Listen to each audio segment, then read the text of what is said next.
آج امت کو نہ جانے کیا ہو گیا، اس کو اپنے رب کے ناموں کا بھی خیال نہ رہا۔ وہ جس طرح میرے پیارے بھائیو اللہ کی ذات جو ہے وہ یکتا ہے، وہ اپنے ناموں کے اعتبار سے بھی یکتا ہے، اس جیسے کسی کے نام نہیں، اور نام بھی وہی بولنے چاہیے جو اللہ ذو الجلال نے قرآن میں نازل کر دیے، جو اپنے پیغمبر کو سکھا دیے۔ ہم دعا کرتے ہیں اسألک بکل اسم هو لک، اللہ میں تجھ سے مانگتا ہوں تیرے ناموں کے ساتھ جو تیرے نام ہے، سمیت بہ نفسک، میرے مالک جو تو نے خود اپنے نام چنے ہیں، او انزلتہ فی کتابک، یا تو نے اپنی کتاب میں اتار دیے ہیں، او علمتہ احدا من خلقک، یا تو نے اپنے پیغمبروں کو سکھا دیے ہیں، او استأثرت بہ فی علم الغیب عندک، اللہ جو تو نے نام اپنے پاس رکھے ہیں میں ان ناموں کے ذریعے تجھ سے مانگتا ہوں میری اس ضرورت کو پورا فرما دے۔ قال قد وقع عليكم من ربكم رجس وغضب أتجادلونني في أسماء سميتموها أنتم وآباؤكم ما نزل الله بها من سلطان۔ اللہ کا غضب، اللہ کا قہر ان لوگوں پہ پڑا جن لوگوں نے اللہ ذو الجلال کے بارے میں تو سوچا نہیں، اپنے بتوں کے نام ایسے رکھ دیے، ان میں جھگڑنے لگ گئے، کہنے لگے یہ سچا ہے۔ مشرکوں نے بھی ایسا کیا، لات منات عزا اس کو پوجنے لگ گئے، اور آج طرح طرح کے نام دنیا میں معروف ہے، اس نام سے لوگ پوجا کر رہے ہیں، پکار رہے ہیں، التجاؤں کا رخ ان کی طرف ہو رہا ہے۔ اللہ کے نام وہی ہیں جو قرآن میں آ گئے۔ جو لوگ بتوں کے ناموں میں جھگڑے پہ تیار ہیں، ان کو اللہ کے نام سے پیار نہیں رہا، ان کو اللہ کی ذات سے پیار نہیں رہا، ایسے پہ اللہ کا غضب ہی ہوگا، اللہ کا قہر ہی ہوگا۔ اللہ انہیں کیسے پسند کرے؟ آپ دنیا میں سوچے نا، جو کسی کا نام سننا پسند نہیں کرتا اس سے کبھی محبت ہوئی ہے؟ جو اللہ ذو الجلال کے ناموں کو ہی پسند نہیں کرتا۔ اس لیے میں یہاں ایک گزارش کروں گا کہ آپ کوشش کیا کریں کہ اپنی زبان پہ خدا کا لفظ نہ لایا کرے۔ خدا جو ہے اس کی جمع خداؤں بھی آتا ہے، اللہ کا لفظ ایسا مبارک ہے، نہ اس کا تسنیہ ہے نہ اس کی جمع ہے، اس صرف اللہ کے لیے۔ دنیا میں بھی جتنے بادشاہ اور جتنے دعوے دار آئے، کسی نے اپنے آپ کو اللہ نہیں کہا، کسی نے اپنے آپ کو اللہ نہیں کہا۔ یہ واحد لفظ سے عربی زبان میں بھی یہ کسی کی طرف نسبت نہیں ہوتا، ہر چیز کی نسبت اللہ کی طرف تو ہوتی ہے، بیت اللہ، ناقۃ اللہ، لیکن لفظ اللہ کی نسبت کسی چیز کی طرف نہیں ہوتی، یہ استعمال ہی نہیں ہوا لغت۔ تعجب کی بات یہ ہے، طرح طرح کی کورسز اپنی اولادوں کو کروائے جاتے ہیں۔ حدیث صحیح مسلم کی ہے، جس کو 99 اللہ کے نام یاد ہو جائیں، معنی سمجھ لے اس کے جنت جانے کے لیے اتنا ہی کافی ہے۔ سوچنے کی بات ہے، 1000 کا مجمع بیٹھا ہو، 500 ایڈیمز یاد کرنے والا، لمبی لمبی سمریاں یاد کرنے والا، اس مسکین کو اللہ کے نام یاد نہیں، اللہ کے نام یاد نہیں ہے۔ اپنے آپ کو دین کا بہت بڑا ٹھیکیدار کہنے والا، دین کا پرچار کہنے والا، اس کو اللہ کے نام یاد نہیں ہے کہ اللہ کے نام کون سے ہیں، میں ان کے معنی پڑھوں۔ اللہ کے نام جب تک یاد نہیں ہوں گے اس وقت تک کیسے کام بنے گا؟ اور اتنا آسان کہ جس کو 99 نام یاد ہو جائیں اور معنی سمجھ میں آ جائیں وہ جنت میں جائے گا۔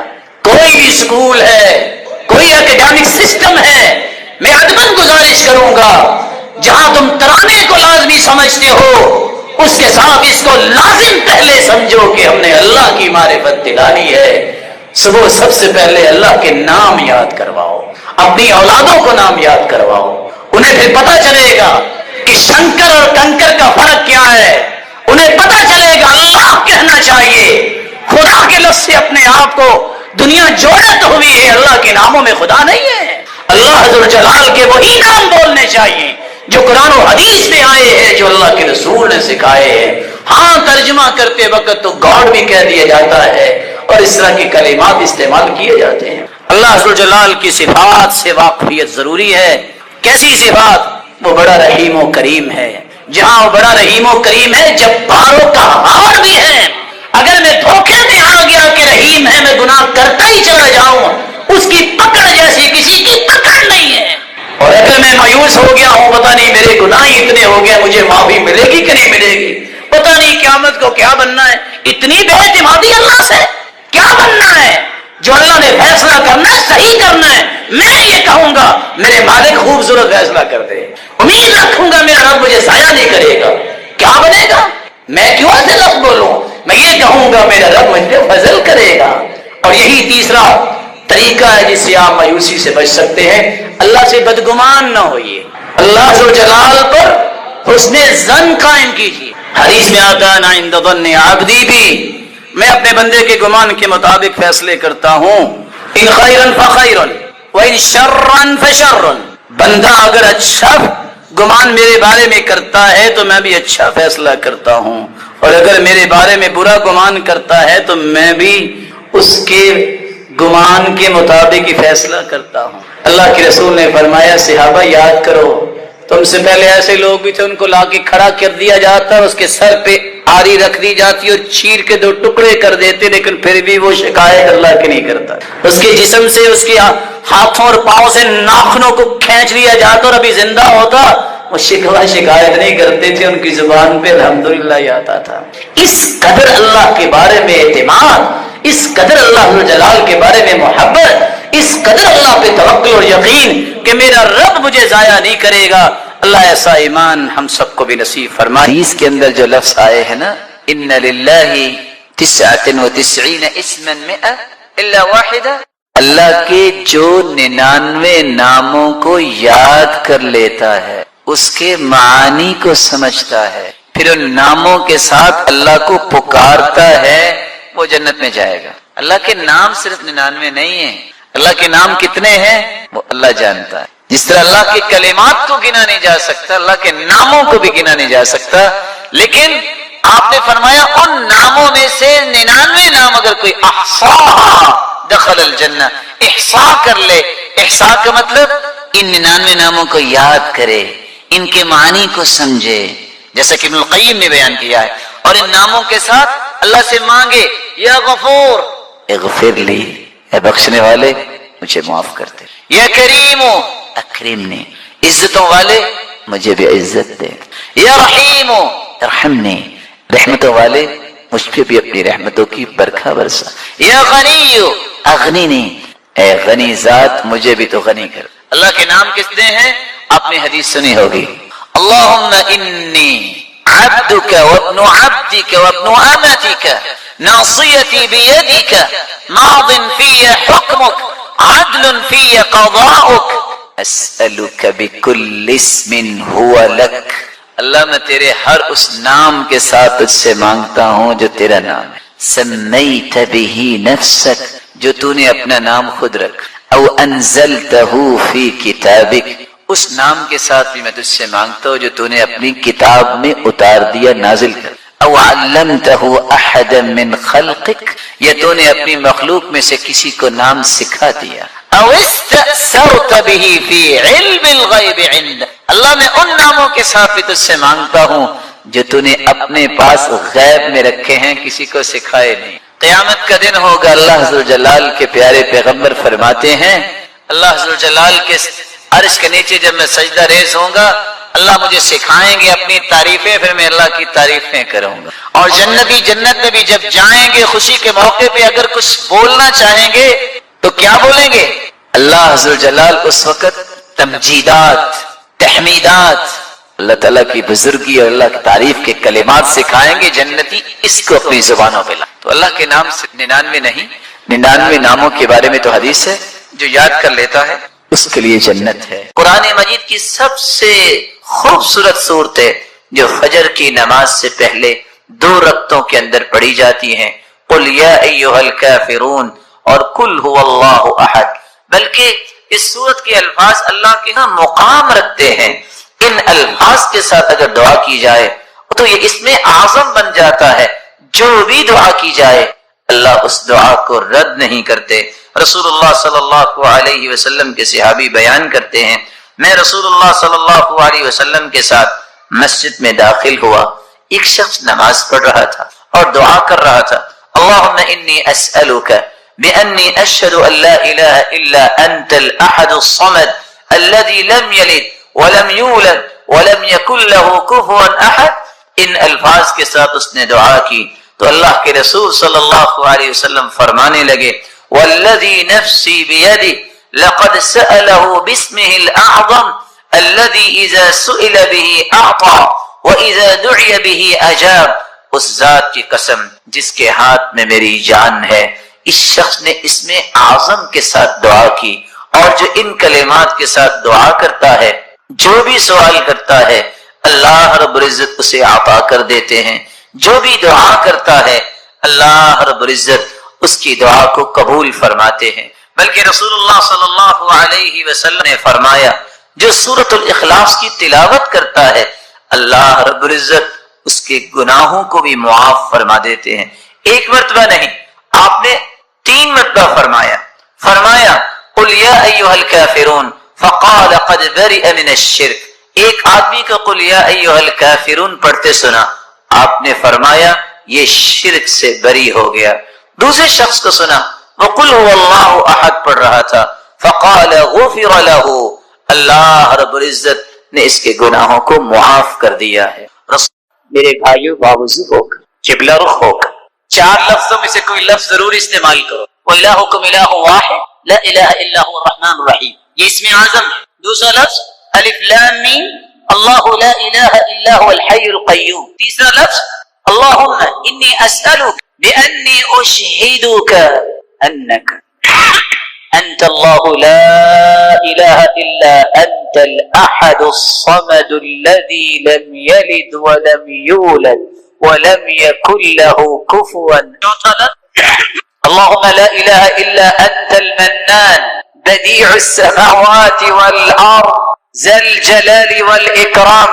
ان 4 لفظوں میں سے کوئی لفظ بھی بولو، حدیث کہتی ہے اللہ کبھی تمہاری دعا کو رد کریں گے ہی نہیں۔ اس میں اعظم ہے یہ، اذا دعی فاجاب واذا سئل فاعطى، جو مانگو گے عطا ہوگا، جو دعا کرو گے قبول ہوگی۔ پھر اس کے بعد درود پڑھیے، درود پڑھنے کے بعد یقین کر کے دعا کیجیے۔ کیسا یقین؟ ادعوا اللہ وانتم موقنون بالاجابہ، یقین ہوگا، یہ ناممکن میرے نزدیک ہے، ساری امیدوں کی ڈورے ڈاکٹر نے توڑ دی، کچھ نہیں ہوگا، لیکن یہ مخلوق ہے، میں بھی نہ اور محترم ڈاکٹر صاحب بھی، فیصلہ اس کا ہونا، اللہ میں یہ چاہیے۔ فلیعزم المسئلہ، چمٹ کے دعا کیجیے یقین کے ساتھ کہ وہ ضرور سنے گا۔ رسول اکرم صلی اللہ علیہ وآلہ وسلم جو ہم سب کے لیے نمونہ ہیں، اللہ عز و جلال نے اس ہستی کو ذات کے اعتبار سے بھی بے مثال بنا، آدم سے لے کر آج تک، اور قیامت تک آنے والی انسانیت میں ایسی ہستی نہ آئی ہے نہ قیامت تک آئے۔ جس طرح وہ مخلوق میں سے ذات کے اعتبار سے بے مثال ہے، اسی طرح صفات کے اعتبار سے بھی بے مثال ہے۔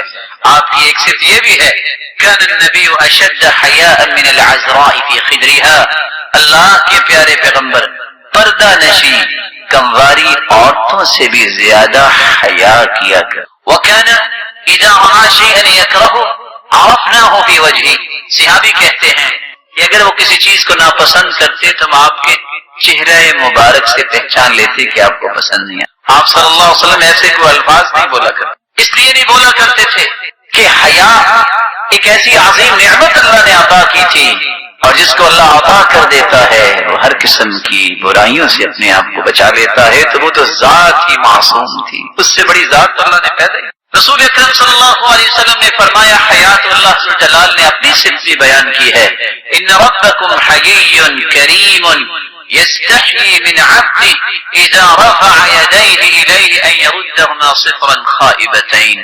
لوگوں جب انسان گناہ کر کے ہاتھ اٹھا دیتا ہے، گناہ اس نے کیے ہیں، اللہ کو حیا آ رہی ہوتی ہے کہ میرا بندہ اب سچی توبہ لے کے آئے گیا ہے تو میں اس کے ہاتھوں کو خالی، یہ اللہ کی بھی صفت ہے حیا کرنا۔ اللہ بھی پردہ پوشی کرتا، من ستر مسلما سترہ اللہ یوم القیامہ، کسی کی ذاتی اگر غلطی ہو اس پہ پردہ پوشی کو کرتا ہے تو قیامت کا دن ہوگا یجعلہ اللہ تحت کنفہ، اللہ چھپا کے اس سے پوچھیں گے، کوئی نہیں دیکھ رہا ہوگا، میرے بندے یہ نعم یا رب اظلمک عبدی، میرے فرشتوں نے کوئی غلط تو نہیں یا رب، لا یا رب نہیں میرے مالک۔ اللہ فرمائیں گے تو نے ایک کام کیا دنیا، تیرے اندر حیا تھی، تو نے لوگوں کی ذاتی غلطی پردہ ڈالا، چپکے سے جنت چلے جاؤ، اللہ تعالیٰ یہ صلاحیت مسلمانوں کو. چھوٹی سی آخری بات کر کے بات میں اور آپ اپنے اندر حیا کیسے پیدا کر سکتے ہیں؟ بڑا مہم سوال ہے کہ حیا کی اتنی عظمت تو ہے لیکن میں پیدا کیسے کر سکتا ہوں؟ اس کا پہلا طریقہ یہ ہے جتنا ایمان مضبوط ہوگا اتنا حیا مضبوط. حدیث آپ نے سن لی ہے حیا اور ایمان اکٹھے. حیا چلا جائے تو ایمان بھی. اپنے ایمان کو مضبوط کیجیے اور ایمان مضبوط ہوتا ہے قرآن و حدیث میں. دوسرا طریقہ جسے آپ اپنے اندر حیا پیدا کر سکتے ہیں استشعار مراقبۃ اللہ سبحانہ وتعالی. اللہ عز جلال کی مراقبت کا احساس کرنا. میں جہاں بھی چلا جاؤں گا میرا رب تو دیکھ رہا. اللہ عز جلال کی یہ مراقبت کا احساس جب انسان کو تو پھر انسان اپنے اندر حیا پیدا کر. قرآن مجید کے اندر اللہ عز جلال نے العلیم 130 مرتبہ اس کلمے کو وارد کیا. العلیم کا مطلب یہ اللہ کی صفت ہے، وہ جانتا. اللہ عز جلال نے 130 مرتبہ اس کا تذکرہ کیا. اللہ کے نام پڑھنے چاہیے. چوتھا عمل جو رسول اللہ صلی اللہ علیہ وسلم نے مسلمانوں کی رہنمائی کی ہے کہ وہ اللہ رب العزت کے ہاں بہت ہی محبوب عمل ہے. وہ عمل ہے وقت پر نماز پڑھنا. رسول اکرم صلی اللہ علیہ وسلم سے سوال کیا گیا اور یہ روایت صحیح بخاری اور صحیح مسلم کی روایت. رسول اکرم صلی اللہ علیہ وسلم سے سوال کیا کیا گیا؟ ای العمل احب الی اللہ، کون سا عمل اللہ تعالیٰ کے ہاں سب سے زیادہ محبوب؟ قال الصلاۃ علی وقتها. تو رسول اللہ صلی اللہ علیہ وسلم نے فرمایا نماز کو اس کے وقت پر پڑھنا. صحابی نے پھر سوال کیا پھر کون سا؟ تو فرمایا ثم بر الوالدین، والدین کے ساتھ نیکی کرنا. صحابی نے پھر سوال کیا اے اللہ کے پیارے پیغمبر پھر کون سا؟ قال الجہاد فی سبیل اللہ، اللہ کی راہ میں دین کو سربلند کرنے کے لیے کوشش کرنا، جہاد کرنا. الصلاۃ علی وقتها، نماز کو اس کے وقت پہ پڑھنا. نماز ارکان اسلام میں سے دوسرا ایک مہم رکن، بلکہ اگر آپ یہ کہنا چاہیں تو یہ مبالغہ نہیں ہوگا کہ نماز تمام ارکان سے توحید کے بعد سب سے اہم رکن. اور اس کی وجہ کیا ہے؟ توحید کو قبول کر لینے کے بعد، اللہ تعالیٰ کی وحدانیت کو تسلیم کر لینے کے بعد، اللہ رب العزت کو اپنی ذات اور صفات میں یکتا ماننے کے بعد نماز سے بڑھ کے کوئی رکن نہیں. کیونکہ زکوٰۃ اس شخص پہ فرض ہوتی ہے جس کے پاس اتنا مال ہو جو زکوٰۃ کے نصاب کو پہنچتا ہے، اور پھر اس پہ سال گزر جائے تب زکوٰۃ ہوگی. اگر ایک انسان کے پاس مال ہے ہی نہیں تو زکوٰۃ اگرچہ رکن ہے لیکن اس کی حد تک ساقط ہو جائے. روزہ اگرچہ اسلام کا رکن ہے لیکن ایک انسان بوڑھا ہے، اس کے اندر طاقت ہی نہیں ہے کہ وہ روزہ نبھا سکے تو اس شخص کے حق میں روزہ ساقط ہو جائے. حج اگرچہ ارکان اسلام میں سے ایک مہم رکن ہے لیکن حج فرض اس پہ ہوتا ہے جس کے پاس جسمانی طاقت ہو اور مالی طاقت ہو. لیکن نماز کی کوئی اجازت نہیں ہے کہ اس کو چھوڑا جائے. یہی وجہ ہے رسول اکرم صلی اللہ علیہ وسلم نے جو امت کو تعلیم دی ہے، صحیح بخاری کی روایت کی روشنی میں آپ صلی اللہ علیہ وسلم نے میدان جہاد میں اور جنگ میں بھی نماز پڑھی، بلکہ صحابہ کو پڑھائی. اور صحیح مسلم کی روایت ہے رسول اللہ صلی اللہ علیہ وسلم نے عمران بن حسین رضی اللہ تعالی عنہ، یہ وہ صحابی سال تک بیمار رہے. آپ سوچ سکتے ہیں کہ پائلز کی بیماری میں 30 سال اس انسان نے گزارے. اور حدیث کے 3 الفاظ ہیں لا شکا ولا بکا ولا تزمع. 30 سال میں نہ تو یہ کسی کے سامنے روئے ہیں اور نہ ہی انہوں نے شکوہ شکایت کی اور نہ ہی اللہ رب العزت شکوہ کیا ہے اور نہ ہی واویلا کیا. اس صبر کی وجہ سے اللہ تعالیٰ نے 30 سال اس بیماری کی بدولت ان کو عطا کیا. جب وہ سحری کے وقت تہجد پڑھا کرتے تھے تو فرشتے ان کے ساتھ مسافر کی. رسول اکرم صلی اللہ علیہ وسلم ان سے یہ کہا تھا صلی قائم، میرے صحابی کھڑے ہو کے نماز پڑھو. فإن لم تستطع فقاعدا، اگر تم کھڑے ہو کے نماز نہیں پڑھ سکتے تو تم بیٹھ کے نماز پڑھو. فإن لم تستطع فعلى جنب، اگر تم بیٹھ کے بھی نماز نہیں پڑھ سکتے تو پھر تم کروٹ کے بل ہو کے نماز پڑھو. اور دوسری روایت کے الفاظ ہیں فأومئ ماء، اگر اتنی بھی طاقت نہیں تو تم جس حالت میں ہو تم اشارے سے نماز پڑھ لو گے، اجر تمہیں پورا ہی ملے. چھوڑنے کسی صورت رخ اجازت نہیں. تو میں عرض یہ کر رہا تھا کہ اللہ کے ہاں پسندیدہ عمل وقت پہ نماز پڑھ. اور نماز ارکان اسلام میں سے توحید کے بعد سب سے اہم رکن ہے. اس لیے رسول اللہ صلی اللہ علیہ وسلم نے صحابی سے کہا تھا وَإِن قُطِعْتَ أَوْ حُرِّقْتَ، تمہارے ٹکڑے کر دیے، تمہیں جلا دیا جائے، تم نے اللہ کے ساتھ کسی کو شریک نہیں بنانا، شرک نہیں کرنا، اور فرض نماز تم نے. نماز انسان کے لیے ایمان کے تحقق کے لیے ضروری ہے۔ یہی وجہ ہے کہ آج ہم اگر کتابوں کو کھولتے ہیں تو کتابیں ہمیں بتاتی ہیں کہ جو شخص نماز نہیں پڑھتا، ایک ہے سستی کرنا، ایک ہے نماز پڑھتا بھی نہیں اور کہتا ہے نماز کی ضرورت بھی نہیں، معاند بھی ہے، منکر بھی ہے، اور کہتا ہے نماز تو وہ لوگ پڑھتے ہیں جن کے پاس کھانے کو کچھ نہیں تو وہ رو رلا کے اللہ تعالیٰ سے کچھ مانگتے ہیں، میرے پاس تو سب کچھ ہے۔ ایسا انسان بغیر توبہ کے اگر چلا جاتا ہے نا تو کتابیں اس کے بارے میں 5 باتیں لا یغسل، اس کا غسل دینے کی ضرورت نہیں، ولا یکفن، یہ کفن کا مستحق نہیں، ولا یصلی علیہ، اس کی نماز جنازہ نہ پڑھی جائے، ولا یدعى له بالمغفرہ، اور اس کی بخشش کی دعا کی ضرورت، ولا یدفن فی مقابر المسلم، مسلمانوں کی قبرستان میں اسے دفنایا نہ جائے۔ رسول اکرم صلی اللہ علیہ وسلم نے الصلاۃ علی وقتها، نماز کو اس کے وقت پر پڑھنے کی تاکید کرتے ہوئے کیا فرمایا؟ جو شخص 40 دن تکبیر اولا کے ساتھ نماز پڑھ لیتا ہے بر وقت جماعت کے ساتھ، 2 انعام ملتے ہیں، ایک تو منافق نہیں ہوگا، دوسرا وہ جہنم سے آزاد کر۔ رسول اکرم صلی اللہ علیہ وسلم نے اس لیے صحابہ کرام کی تربیت کتنی خوبصورت کی کہ ان کی سب سے بڑی پریشانی یہ ہوتی تھی میری نماز نہ رہ جائے، اور یہی تربیت تابعین کی ہوئی اور سلف صالحین۔ صحابی عبداللہ ابن ام مکتوم رضی اللہ تعالی عنہ جب رسول اکرم صلی اللہ علیہ وسلم کے پاس آئے اور انہوں نے چند عذر پیش کیے کہ ان کو اجازت ملے کہ وہ گھر میں نماز پڑھیں، ہر وقت مردوں کو مسجد میں نماز پڑھنی چاہیے۔ صحیح مسلم کی روایت ہے جس 1000 کا تذکرہ ہے، 3 عذر پیش کیے۔ عبداللہ ابن ام مکتوم رضی اللہ تعالی عنہ آئے اور کہتے ہیں یا رسول اللہ صلی اللہ علیہ وسلم، میں ایک نبینہ انسان ہوں، میرا گھر مسجد سے دور ہے اور مجھے گھر سے کوئی لانے والا بھی نہیں، نبینہ ہوں، گھر مسجد سے دور ہے، کوئی لانے والا بھی نہیں، وَهَلْ تَجِدُ لِي رُخْصَةً أَنْ أُصَلِّيَ فِي بَيْتِي، کیا میرے لیے اجازت نہیں کہ میں گھر میں نماز پڑھ لوں؟ قال وَهَلْ تَسْمَعُ النِّدَاءَ، اذان سنتے ہو؟ قال نعم، اذان تو سنتے، کافر مسجد میں آ کے نماز پڑھ۔ ایک دوسری روایت میں آتا ہے رسول اللہ صلی اللہ علیہ وسلم سے عبداللہ ابن ام مکتوم کہنے لگے ان بیتی ومسجدی نخلا وشجرا، میرے گھر اور مسجد کے درمیان درخت جھاڑیاں ہیں، اگر میں رات کی تاریکی میں نکلوں الجھ جاؤں کسی درخت کے ساتھ تو کیا بنے گا؟ کیا میرے لیے اجازت نہیں کہ میں گھر میں نماز پڑھ لوں؟ تو آپ نے وہی سوال کیا وَهَلْ تَسْمَعُ الْمُؤَذِّنَ فِي الْبَيْتِ الَّذِي أَنْتَ فِيهِ، جس گھر میں رہتے ہو اذان سنتے ہو؟ قال نعم، اذان تو سنتا ہوں، کہ مسجد میں آ کے نماز۔ ایک تیسری روایت میں 5واں عذر ہے ان المدینۃ کثیرۃ العوام والسباع، یا رسول اللہ صلی اللہ علیہ وسلم مدینے کے اندر جانور بھی ہیں اور درندے بھی رہتے ہیں، میں نبینہ انسان ہوں، اگر میں نکلوں کوئی جانور اپنا ذوق پورا کر لے، کوئی درندہ اپنا شوق پورا کر لے تو میں کیا کروں گا؟ کیا میں گھر میں نماز پڑھ سکتا ہوں؟ کہا یہ بتاؤ اذان سنتے ہو؟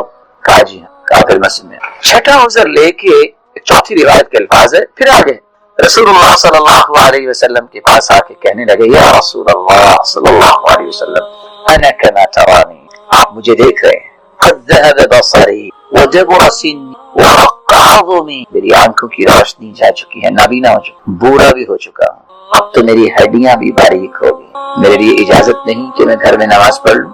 آپ نے سوال کیا وَهَلْ تَسْمَعُ حَيَّ عَلَى الصَّلَاةِ حَيَّ عَلَى الْفَلَاحِ، یہ بتاؤ کہ تمہارے کانوں تک یہ آواز پہنچتی ہے آؤ نماز کی طرف، آؤ کامیابی کی طرف؟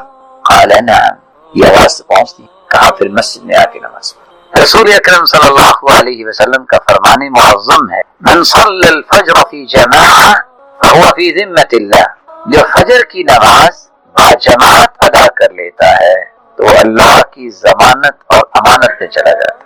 فلا تخفر ذمۃ اللہ، اس لیے اللہ کی ضمانت کو توڑا نہ کرو، اور اللہ کیسے ضمانت نہ دے ایسے انسان کی جو متقی ہے؟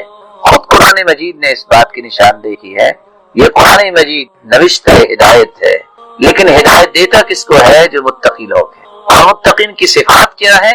اس آیت کے اندر 3 صفات بیان ہوئی جن کا اللہ پہ ایمان ہوتا ہے، اور پھر اس ایمان کی دلیل کیسے دیتے ہیں؟ نماز کو قائم کر، اور اللہ کا دیا ہوا اللہ کی راہ میں خرچ کر۔ اور دوسری جگہ اللہ رب العزت نے فرمایا وَأَقِيمُوا الصَّلَاةَ وَلَا تَكُونُوا مِنَ الْمُشْرِكِينَ، نماز کو قائم کرو اور مشرکوں میں سے نہ ہو جاؤ۔ کیونکہ مشرک نماز نہیں. رسول اکرم صلی اللہ علیہ وسلم نے اسی لیے تو حکم دیا تھا کہ صبح اور عشاء کی نماز کا خیال کیا کرو. اسی لیے تو بتایا تھا کہ صبح اور عشاء کی نماز میں عموماً لوگ پیچھے رہ جاتے ہیں اور یہ منافق کی نشانی بیان کی. تو رسول اکرم صلی اللہ علیہ وسلم نے اس حدیث کے اندر فرمایا الصلاۃ علی وقتها، وقت پر نماز پڑھنا یہ اللہ کے ہاں بہت پسندیدہ عمل ہے. کیسے یہ وہ کمال کے لوگ تھے. سیدنا سعید بن مسیب رحمہ اللہ تعالی وہ کہا کرتے تھے لوگوں 50 سال ہو گئے مؤذن اذان بعد میں کہتا ہے میں پہلی صف میں پہلے بیٹھا ہوتا ہوں. وہ آمش کیسا انسان تھا جو کہا کرتے تھے 70 سال ہو گئے آج تک میری نماز میں تکبیر اولا فوت نہیں. رسول اکرم صلی اللہ علیہ وسلم نے اسی لیے صحابہ کرام کو یہ چوتھا عمل بیان کیا. اگر آپ نماز کو وقت پہ پڑھ لیں تو آپ کے تمام کام میں روشنی آ جائے گی. اس لیے عمر رضی اللہ تعالیٰ عنہ جب گورنرز کی میٹنگ کرتے تو پہلے حالات نہیں پوچھتے تھے. سب سے پہلی بات یہ کہتے ان اہم امورکم عندی الصلاۃ، سب سے مہم کام میرے نزدیک نماز کا.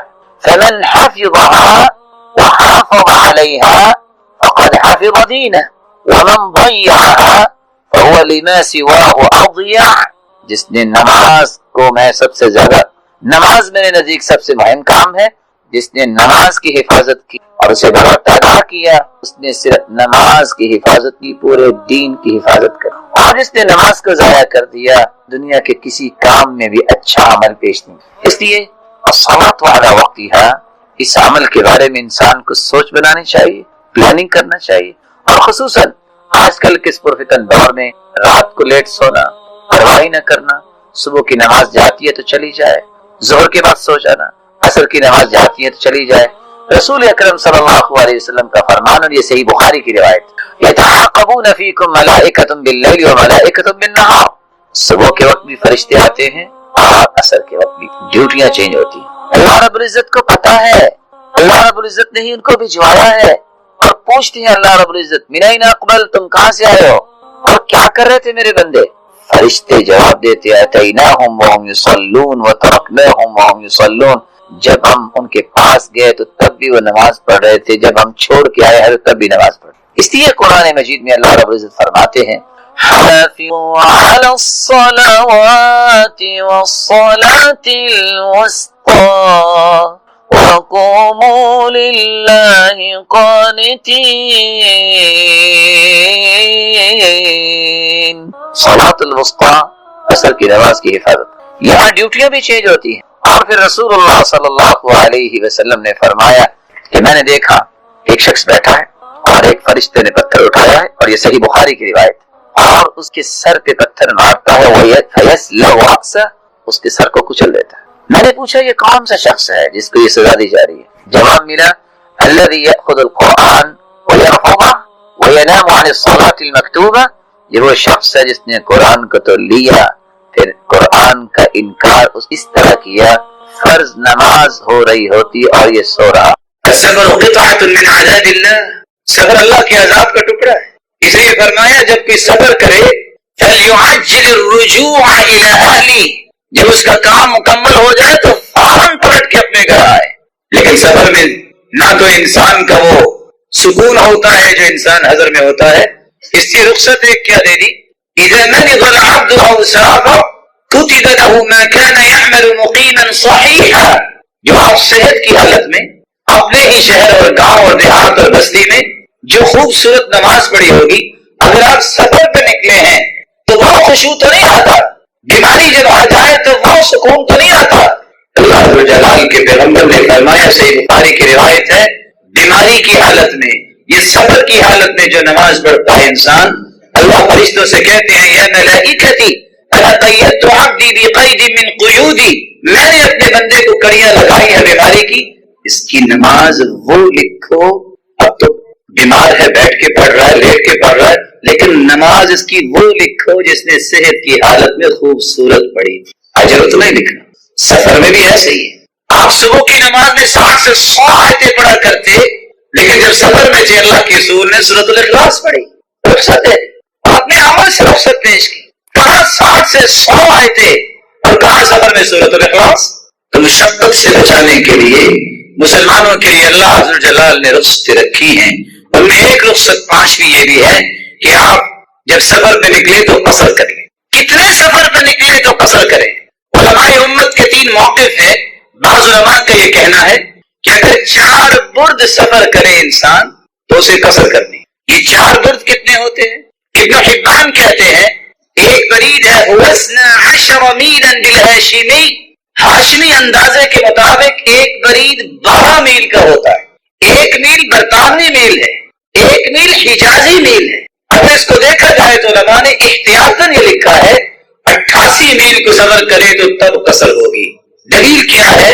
عبداللہ ابن عباس رضی اللہ تعالی عنہ فرماتے ہیں یا اہل مکہ لا تقصروا في اقل من 4 برد وذلك من مکہ الى الطائف وعسفان. اہل مکہ تم 4 برد سے کم پہ قصر نہ کرنا. یہ مکہ سے طائف تک اور مکہ سے عسفان تک بنتا ہے. دوسرا موقف علماء کا یہ ہے کہ جس کو سفر کہیں گے عرف عام میں جس کو سفر کہیں گے اس میں قصر کریں گے. کتنا سفر ہوگا اس کی کوئی لمٹ نہیں. اس لیے عبداللہ ابن عمر رضی اللہ تعالی عنہ فرمایا کرتے تھے انی لاسافر الساعة من النهار فاقصر. میں ایک گھڑی اگر سفر کرتا ہوں تو میں قصر کروں گا. اور ان کا موقف یہ تھا کہ قرآن نے یہ کہا ہے کہ تم سفر کرو تو قصر کرو, تحدید نہیں کی. اور تیسرا موقف جو صحیح مسلم کی روایت کے مطابق ہے, جو صحیح موقف ہے, رسول اللہ صلی اللہ علیہ وسلم کے صحابی انس بن مالک رضی اللہ تعالی عنہ سے نماز قصر کے بارے میں سوال کیا یحییٰ بن یزید. تو سیدنا انس رضی اللہ تعالی عنہ نے یحییٰ بن یزید کو جواب دیا كان رسول الله صلى الله عليه وسلم إذا خرج مسيرة 3 أميال أو 3 فراسخ صلى ركعتين. رسول اللہ صلی اللہ علیہ وسلم 3 میل یا 3 فرسخ سفر کرتے تو 2 رکعتیں پڑھتے.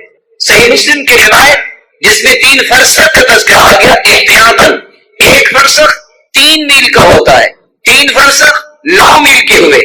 یہ برطانوی میل نہیں, حجازی میل کا اعتبار کریں تو آج 22.5 کلومیٹر اگر کوئی سفر کرتا ہے تو وہ قصر کر سکتا. تو شریعت نے اجازت دے دی کہ آپ ظہر کی 10 رکعتوں کی بجائے 2 رکعتیں پڑھیں گے. فرض بھی 4 ہے اس کو 2 پڑھیں گے, عصر کی 2 پڑھیں گے, مغرب کی صرف 3 پڑھیں گے, عشاء کی 2 رکعتیں پڑھیں گے. لیکن فجر کی سنتیں ضرور پڑھیں گے کیونکہ رسول اللہ صلی اللہ علیہ وسلم نے فجر کی سنتیں اور وتر نہ سفر میں چھوڑا ہے نہ حضر میں چھوڑا ہے. جب شریعت نے رخصت دی کہ آپ 22.5 کلومیٹر اور احتیاطاً 23 کلومیٹر آپ سفر کرتے ہیں تو آپ قصر کر لیں. یہ کتنے دن قصر کر سکتے ہیں؟ علماء امت کا موقف اس میں بھی ہے کہ کتنے دن یہ قصر کر سکتے ہیں.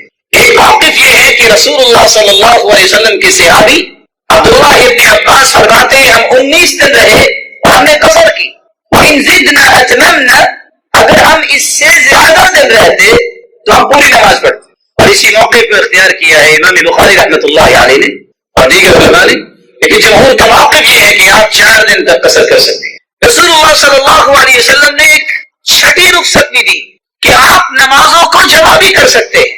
یہ مثال سمجھنا اس لیے ضروری ہے کہ جب اس بات کی سمجھ نہیں ہوتی تو پھر فتوے لگتے ہیں کہ دیکھا یہ فلاں نے 2 نمازیں اکٹھی پڑھ لی. رسول اللہ صلی اللہ علیہ وآلہ وسلم نے سفر میں نماز کو جمع کیا ہے. صحیح بخاری کی روایت ہے كان النبي صلى الله عليه وسلم يجمع بين المغرب والعشاء اذا جد به السير. جب سفر کی جلدی ہوتی تو آپ مغرب اور عشاء کو جمع کر کے پڑھتے, دونوں نمازیں اکٹھی پڑھتے. رسول اللہ صلی اللہ علیہ وسلم کا فرمان ہے اور یہ بھی صحیح بخاری کی روایت ہے. سیدنا انس فرماتے ہیں كان رسول الله صلی اللہ علیہ وسلم اذا ارتحل قبل ان تزيغ الشمس اخر الظهر الى وقت العصر ثم نزل فجمع بينهما فإن زاغت الشمس قبل أن يرتحل صلى الظهر ثم ركب. آپ اگر ظہر کو سفر کرنا چاہتے اور ظہر کا وقت ابھی نہیں ہوا تو آپ ظہر کو لیٹ کر لیتے, عصر کے وقت جا کے دونوں نمازیں اکٹھی پڑھتے. یہ صحیح بخاری کی روایت. معاذ رضی اللہ تعالی عنہ بیان کرتے ہیں, صحیح مسلم کی روایت ہے خرجنا مع رسول اللہ صلی اللہ علیہ وسلم فی غزوة تبوک. ہم غزوہ تبوک میں نکلے فكان يصلي الظهر والعصر والمغرب والعشاء جميعا. اللہ کے رسول صلی اللہ علیہ وسلم ظہر اور عصر کی اکٹھی نماز پڑھتے ہیں، یعنی دونوں ایک ہی وقت میں، اور مغرب اور عشاء کی اکٹھی نماز پڑھتے ہیں، نمازوں کو جمع کر لے. شریعت رخصت دے دی. ابو جحیفہ بیان کرتے ہیں، صحیح بخاری کی روایت ہے، خرج رسول اللہ صلی اللہ علیہ وسلم بالهاجرة الى البطحاء. اللہ کے رسول بطحاء کی طرف گئے، فتوضأ ثم صلى الظهر ركعتين والعصر ركعتين. اور آپ نے ظہر اور عصر کی نماز کو اکٹھا کیا، 2 رکعتیں ظہر کی پڑھی اور 2 رکعتیں آپ نے عصر کی پڑھی. تو سفر کے اندر نمازوں کو جمع کرنے کی شریعت نے رخصت دی ہے. اور